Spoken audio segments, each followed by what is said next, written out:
নমস্কাৰ ছাত্ৰ-ছাত্ৰীসকল, ই-কাক্সালৈ তোমালোকক স্বাগতম জনাইছো। মই তোমালোকৰ পৰিণীতা মেম।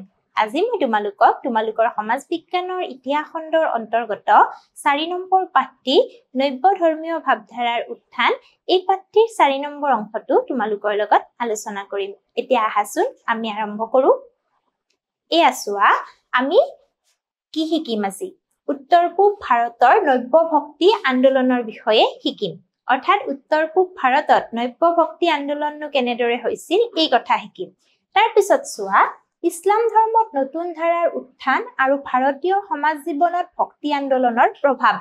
অৰ্থাৎ ইছলাম ধৰ্মত নতুন ধাৰাৰ উত্থান কেনেকৈ হৈছিল আৰু ভাৰতীয় সমাজ জীৱনত ভক্তি আন্দোলনৰ বিষয়েও আমি আজি শিকিম।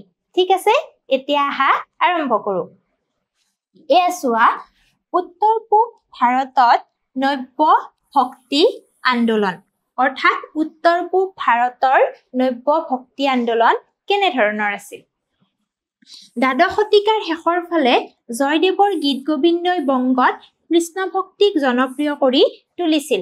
অৰ্থাৎ দ্বাদশ শতিকাৰ শেষৰ ফালে কি হৈছিল? জয়দেৱৰ গীত গোবিন্দই কৃষ্ণ ভক্তিক জনপ্ৰিয় কৰিছিল। চৈতন্যদেৱে পবিত্ৰ স্থান পৰিদৰ্শন কৰি ভক্তি প্ৰচাৰ কৰি কৃষ্ণ পূজাৰ সম্প্ৰসাৰণ কৰিছিল।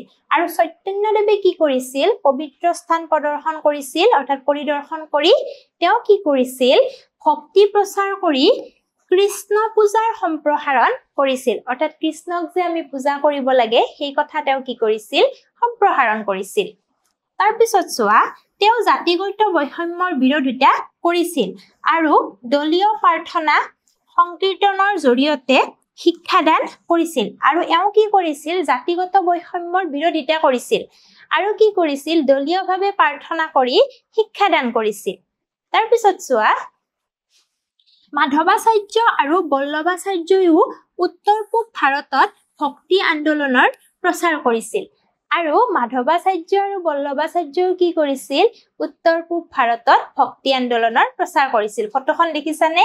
এয়া হৈছে মাধৱাচাৰ্য আৰু বল্লভাচাৰ্য। এওঁলোক দুগৰাকীও কি কৰিছিল? উত্তৰ পূব ভাৰতত ভক্তি আন্দোলনৰ প্ৰচাৰ কৰিছিল। তাৰ পিছত চোৱা, অসমত নব্য ভক্তিবাদৰ প্ৰচাৰ। অৰ্থাৎ অসমত নব্য ভক্তিবাদৰ প্ৰচাৰ। ঠিক আছে, ফটোখন দেখিছা? ফটোখনত কোন আছে? শ্ৰীমন্ত শংকৰদেৱ, হয়নে? তাৰ পিছত চোৱা, অসমত মহাপুৰুষ শ্ৰীমন্ত শংকৰদেৱৰ নেতৃত্বত নব্য ভক্তিবাদে প্ৰচাৰ লাভ কৰে। অৰ্থাৎ অসমত কাৰ নেতৃত্বত নব্য ভক্তিবাদে প্ৰচাৰ লাভ কৰে? শ্ৰীমন্ত শংকৰদেৱৰ নেতৃত্বত। মহাপুৰুষ শ্ৰীমন্ত শংকৰদেৱ পঞ্চদশ শতিকাৰ অসমৰ এজন পণ্ডিত, সমাজ সংস্কাৰক, গীতিকাৰ, ধৰ্মগুৰু আছিল।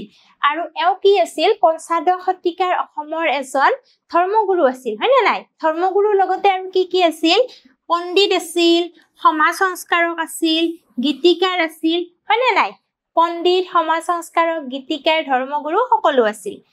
পিছত চোৱা, সেই সময়ত অসমৰ কঠোৰ হিন্দু নিয়ম ধৰ্মীয় ৰক্ষণশীলতা আৰু বৈষম্যৰ সন্মুখীন হৈছিল। আৰু সেই সময়ত অসমত কি হৈছিল?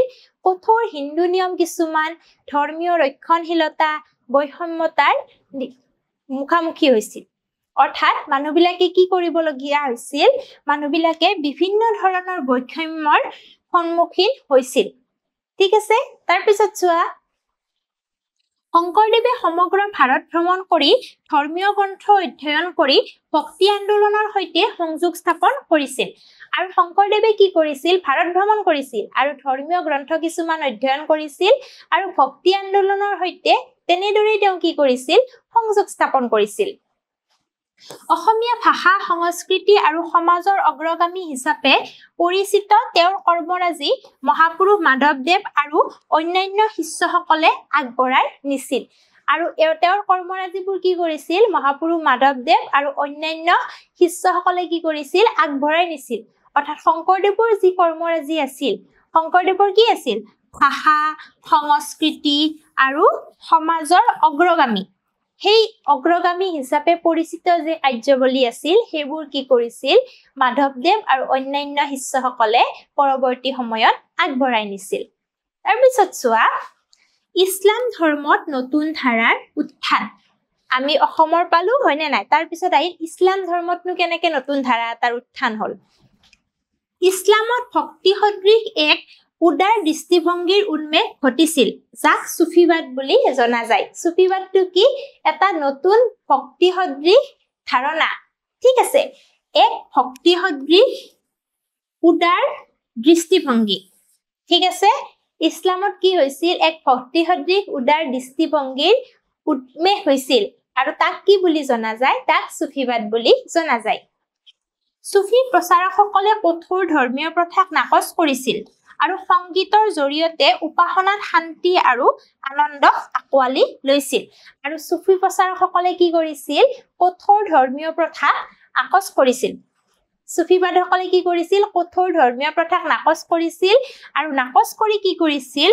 সংগীতৰ জৰিয়তে উপাসনাত শান্তি আৰু আনন্দ আকোৱালি লৈছিল অৰ্থাৎ উপাসনা যে আমি কৰিলে কি কৰো শান্তি পাও নে নাই আৰু সেই উপাসনা কি হৰ দ্বাৰা কৰিছিল তেওঁলোকে সংগীতৰ দ্বাৰা কৰিছিল ঠিক আছে তাৰ পিছত চোৱা খ্ৰীষ্টীয় একাদশ শতিকাত ইছলাম ধৰ্মত কেইবাজনো মনীষীয়ে ধৰ্মীয় গোৰামীৰ ওপৰত গুৰুত্ব নিদি শান্তি উদাৰতাকে মূল ভিত্তি হিচাপে লৈ উপাসনা কৰাৰ পথ প্ৰদৰ্শন কৰিছিল আৰু কেইজনমান গুৰুৱে কি কৰিছিল ধৰ্মীয় গোৰামীক গুৰুত্ব দিয়া নাছিল ঠিক আছে ধৰ্মীয় গোৰামীৰ ওপৰত গুৰুত্ব নিদি কি কৰিছিল শান্তি উদাৰতাকে মূল ভিত্তি হিচাপে লৈ উপাসনা কৰাৰ পথ প্ৰদৰ্শন কৰিছিল তেওঁলোকে পাৰ্থিব সম্পত্তি আৰু সুখ পৰিহাৰ কৰি সংগীতৰ সহায়ত আনন্দত বিভোৰ হৈ ঈশ্বৰ আল্লাহক স্মৰণ কৰিছিল আৰু এই মতাদৰ্শকে সুফিবাদ বোলা হৈছিল আৰু তেওঁলোকে কি কৰিছিল সংগীতৰ দ্বাৰা ঈশ্বৰক কি কৰিছিল উপাসনা কৰিছিল আৰু ইয়াকে কি বোলা হৈছিল সুফিবাদ বুলি কোৱা হৈছিল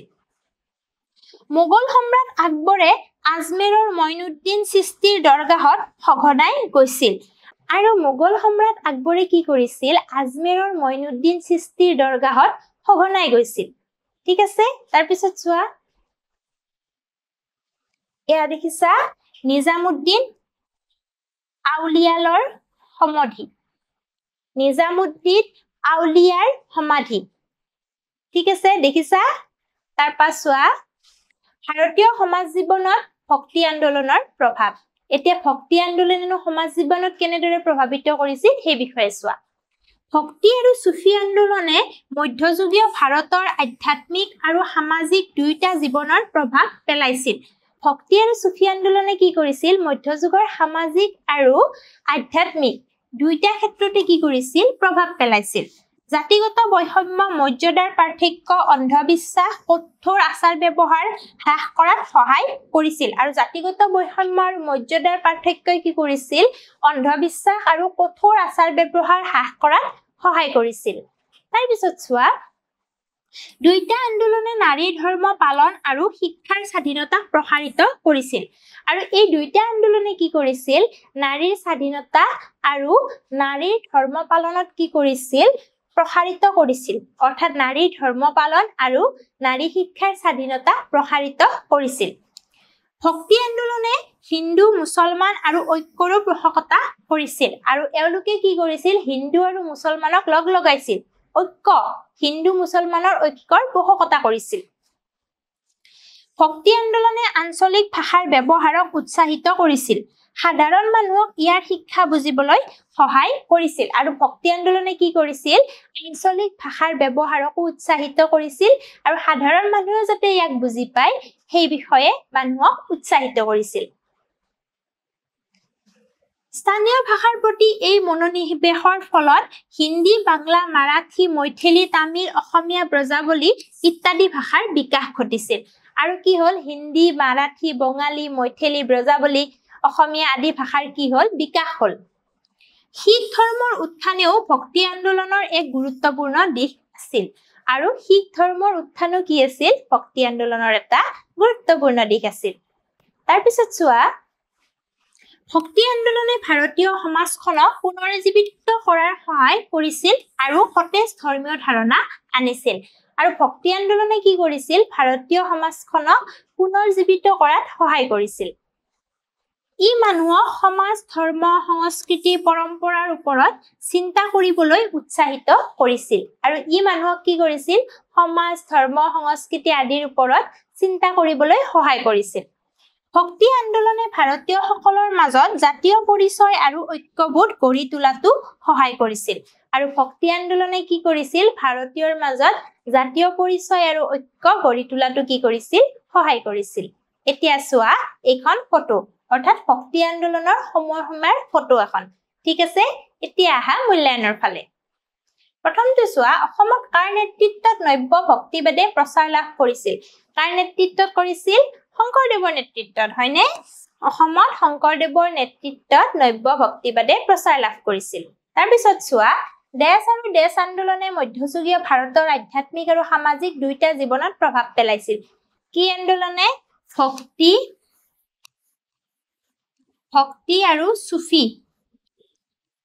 আৰু সুফি আন্দোলনে কি কৰিছিল মধ্যযুগীয় ভাৰতৰ আধ্যাত্মিক আৰু সামাজিক দুইটা জীৱনতে প্ৰভাৱ পেলাইছিল তাৰ পিছত চোৱা মাধৱাচাৰ্য আৰু বল্লভাচাৰ্যও উত্তৰ পূব ভাৰতৰ ভক্তি আন্দোলনত প্ৰচাৰ কৰিছিল হয়নে নাই এওঁলোক দুজনে কি কৰিছিল মাধৱাচাৰ্য আৰু বল্লভাচাৰ্যও উত্তৰ পূব ভাৰতত ভক্তি আন্দোলনৰ প্ৰচাৰ কৰিছিল শুদ্ধ ঠিক আছে আজিলৈ ইমানতে এৰিছো পৰৱৰ্তী শ্ৰেণীত পৰৱৰ্তী অংশৰ সৈতে আকৌ লগ পাম ধন্যবাদ